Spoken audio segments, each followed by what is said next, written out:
So here it is. Shout out to Sorry for posting this.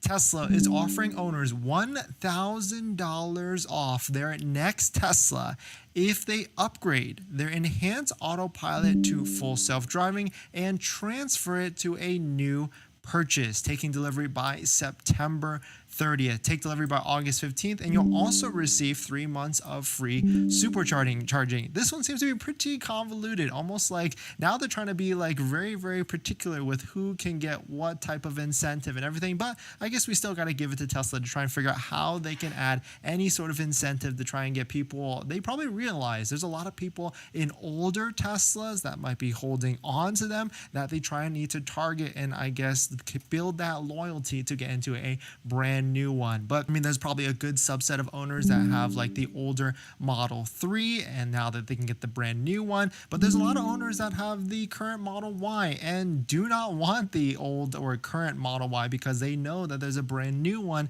in the next 6 to 12 months, and they're probably happy to be wait it out for that. But pretty interesting to see that they're trying to push a lot of people into this full self-driving, which makes sense, right? Full self-driving is software for them, and so it's mostly profit instead of like a hardware cost, or it's already been done or invested into, and so certainly it is the most profitable that for them at $8,000. We're seeing this in two folds, right? Two different areas with the Model 3 Performance and the Model X. They're trying to push buyers into getting the full self-driving because it makes more sense from that. But we talked about this yesterday, but here's the full list of all the different incentives that are happening right now. 3 months of free supercharging, that's valued at maybe $500. Free full self-driving transfer, that's valued at whatever you want to value that at. 1.99% financing, that's the biggest thing at the moment on the old Model Y. I do expect though that we might see some sort of incentive for financing on the new Model 3, but not this quarter. It's not going to happen, I don't think, at this point, unless Tesla is doing really bad in not really tracking their sales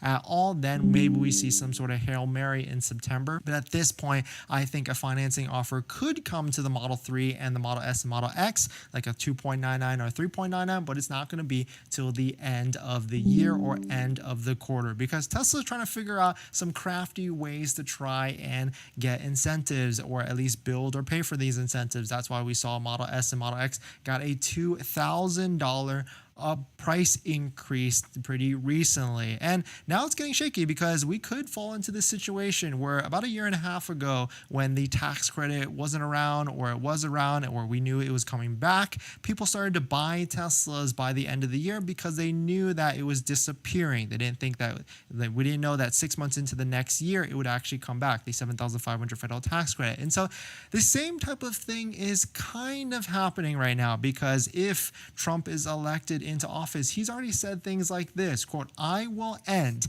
the electric vehicle mandate on day one, thereby saving the U.S. auto industry from complete obliteration." So he doesn't like the $7,500 federal tax credit, and Elon has kind of piped and gave his comments about that as well. So we could be nearing the end of this $7,500 federal tax credit. So if that's what people are knowing about, then maybe it could be a situation where people run to try and get a Tesla to lock in that $7,500 or any other electric vehicle by the end of the year. But definitely some pretty interesting stuff. Let me know what your thoughts on it. Let me know what you're thinking.